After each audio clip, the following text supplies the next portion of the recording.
Hello and welcome everyone to Women's Speakers Association's WSA TV Premier Women's Show. I'm Laura Rubenstein, your host and producer.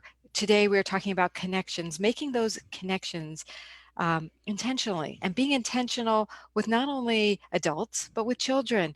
We want to improve relationships and we want to bring more, if you want more happiness, joy, fulfillment in your life, let's learn from our experts today about how to do that intentionally. So without further ado, I'd like to introduce you to our experts right now. And hi, Angie. Hi, I am Angie Lee Monroe, and I am calling in or on the show today from the great state of Texas. And I am a speaker, consultant, coach, and the founder of Divas Impact. And so if you want to be a diva and make an impact, go to divasimpact.com. Great to have you here, Angie. And hi, Jenna. Hello, Laura and Angie. I am Jenna, and I'm calling in from Vancouver, British Columbia. I am a speaker, educator, and innovator. You can find me on Instagram at Missy Jenna, and I'm the founder of Conversation. Yes, we're all feeling much calmer now with both of you, actually. We have a really unique topic. It's a place where I think the two of you kind of overlap, and I wanted to go dive deep in how to make connections really intentionally with both adults and children, because I know, Jenna, you talk about children, and Angie, I thought you could start us off with talking about how can people use intentions to their benefit? Well, I'm a former military person, I'm a veteran, and I learned young at a young age with my military service to be intentional about what I do. Being intentional means to say if I'm going to march this direction, I'm going to march that direction because if you don't, you get lost. Your land nav's get a little out of whack. And when you set your intentions, you get to be more, you get to see more, you get to do more because you don't get caught up in all the extra things that go around you, all the chaos that goes on around you. I used to do cheerleading coaching. So we would take the young girls in the cheerleading squad and we would take them and we would put them up in a stunt. And the girl that was the flyer, we would always tell her to look straight out because if she looked straight out, she would hold her form, she would hold her position, she would be strong, she would be resilient to be able to be pushed up into the air however high we wanted to push her. But if she down or she looked up, she would fall backwards or she would fall forwards. So setting your intentions shows where you want to go and picking that point on the map and saying, I'm going there and I'm going forward with due haste. I'm going to be more, I'm going to see more, and I'm going to do more. So that's what I love about intentions is they just get you where you need to go. Yeah, and I love that. If I say I'm going to march, right? It's Exactly. kind of the power of your word is intentions. I love that. And so when we want to make connections with children, there's an art to it. And I thought we'd talk about that with you, Jenna, on how can people intentionally connect with children? Excellent question, Laura. And as Angie mentioned about, when you don't have that intention, you could be lost. And if you remember what it was like to be a child in school, there were a lot of times you probably felt lost and didn't know how to communicate. I'm lost or I'm confused. So we suggest in our program that adults, the educators, even parents, be very intentional with their interactions with the children, starting with a visual check in, simply looking into the eyes of the child and saying, I see you, I hear you, you matter. And it's a very grounding way to connect with our big and little humans. I love that. To let them know that they are seen. We all want to be seen, right? Mm-hmm. Absolutely. We do. And I just want to acknowledge that Taryn Lee is here and Tamara's here, and they agree that uh, Tamara's particularly saying, I have to put out my intention. So um, when we put out our intention, it's mostly to ourselves, right? And then if there's an intention to to do something, then you act on that intention. I Mhm. love that. And so thank you everyone who's watching for setting your intentions and being intentional, because you will connect more deeply. And we'll talk a little bit more about that. I'd like to hear more about that as we ask more questions here, which is, since both of you are experts in your field, I wanted to hear a little bit more about what lights you up. What impact are you dedicated to making? In other words, who do you work with and what do you do with them? Angie, why don't you take that? I predominantly work with women, and I do that because I was kind of one of those mean girls back in the day. I was a tomboy that hung out with a bunch of guys, and I worked on airplanes, and the girls would come into my shop, in the military shop, and I would make life miserable for them. Later on in life, I realized that I wasn't nurturing and I wasn't getting nurtured back. And I needed some help on that. And I needed some people to call me on my stuff, but also be able to build those true relationships where we could call each other out and do it in a graceful manner, so to speak. And when I started working with the Divas Impact, one of the things I started telling people is we want to change the way women think and speak themselves. And really, that got a lot of applause. It got a lot of uproar. People were really excited about that. But I want to go deeper than that. Some of the things that Missy Jenna is talking about today is talking to our children. And I have two daughters and I have a granddaughter, and I want this to be something that is a legacy thing. I don't want to be talking by the time my youngest granddaughter is an adult about the same issues we're talking about today. I want to be able to have them have those strong, confident feelings at a young age, and they not be deterred by life or circumstances or challenges, and let them find the responsibility to do their own healing, find ways to bring about healing for themselves, and really be intentional about being whole and well and a good contributing member of society and to our sisterhood of females. So do you have like a little story you can share with us about someone you helped to do this?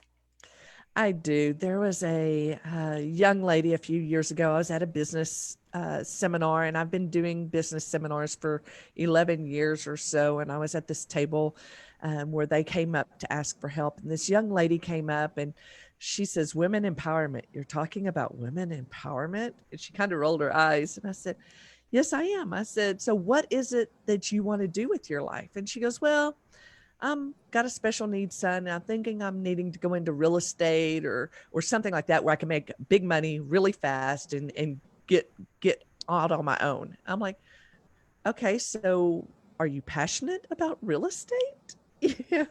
There are people that are passionate. I know passionate people about real estate, but something told me she wasn't.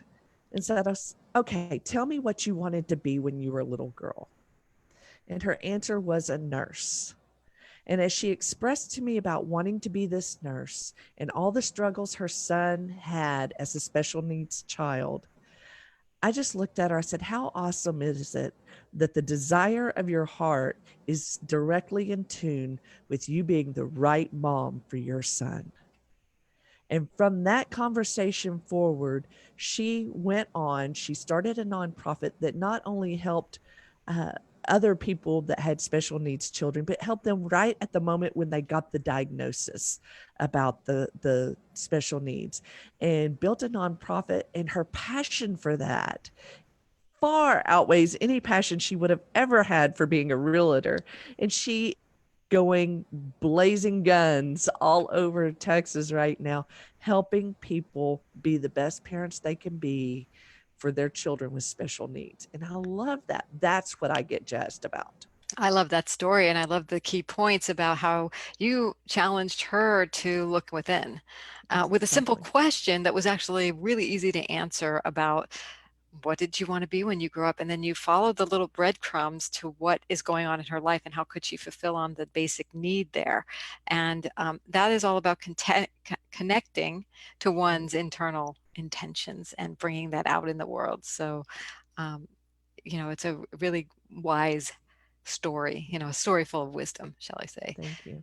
Yeah, thank you for the great work. And Missy Jenna, so tell us about the work you do. Who do you work with? What impact are you dedicated to making, and what really lights you up about that?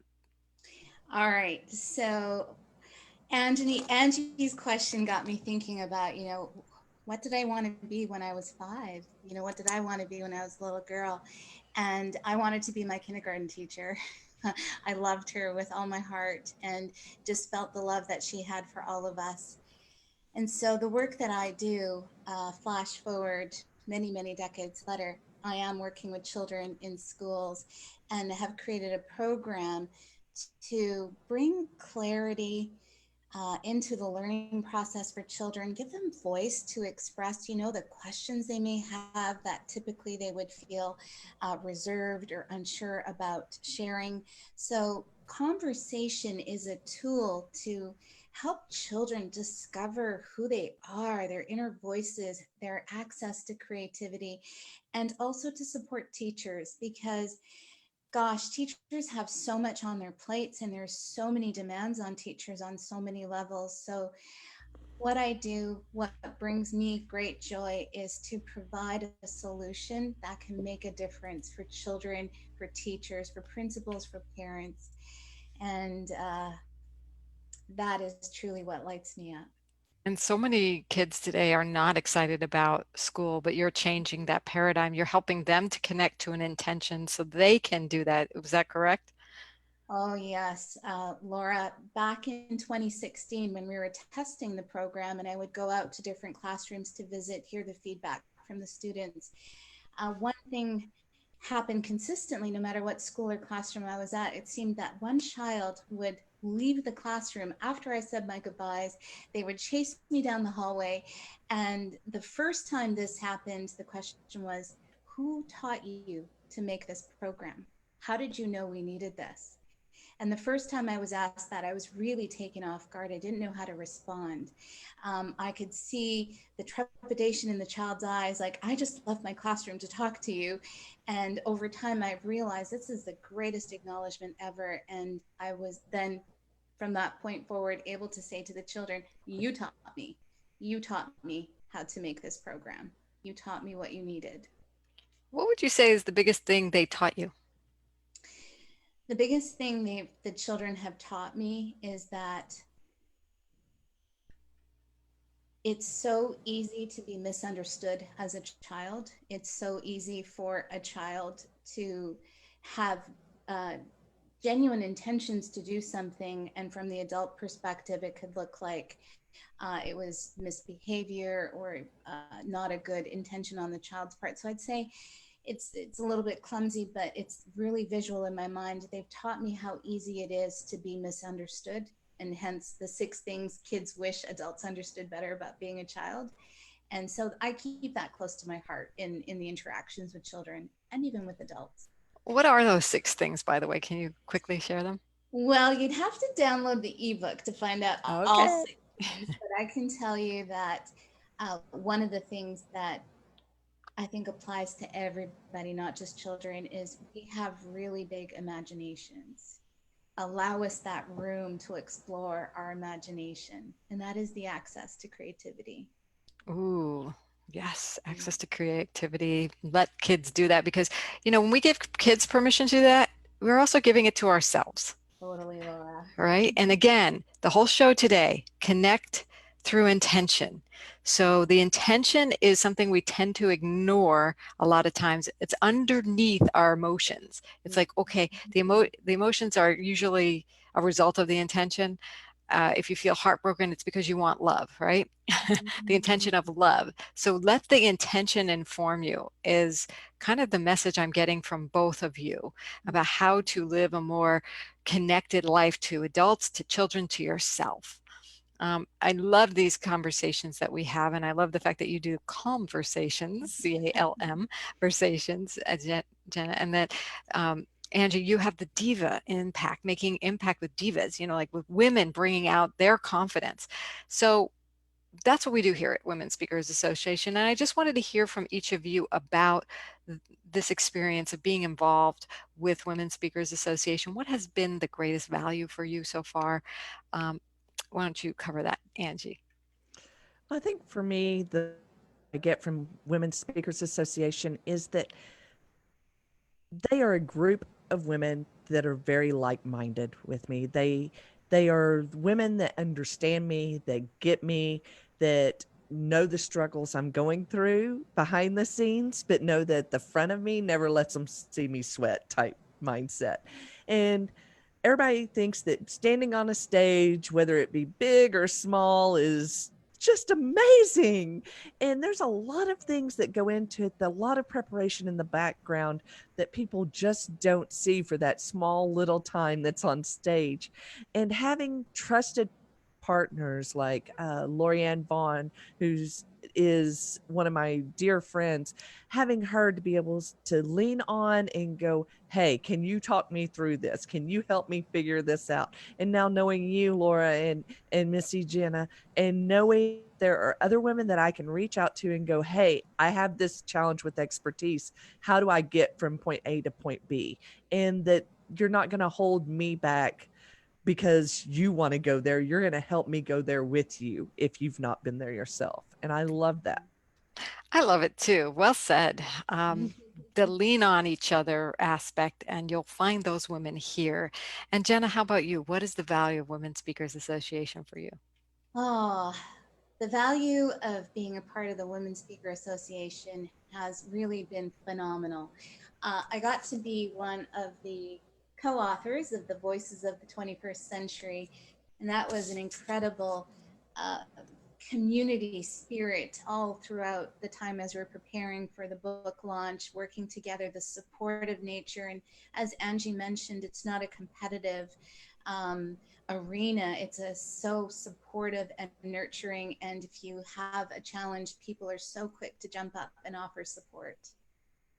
Beautiful. We actively encourage collaboration. It is part of our mission and our intention, and there is no such thing, and there is no room for that competitive energy. It doesn't work for us. So if you're interested in joining us and checking us out, go to joinwsa.com and you'll see the premier level of membership that Jenna and Angie have taken advantage of, and we'd love to welcome you into our sisterhood here and help you get your message. So if you have a message, that's what these women are doing. We're supporting each other and getting our messages out in the world. So it's been a delight having both of you here. Thank you for your wisdom, for the great work, for helping people connect through intentions. Angie and Jenna, and we'll be back next week with another very special episode of WSA TV. Bye for now. Bye bye. Thank you. Bye.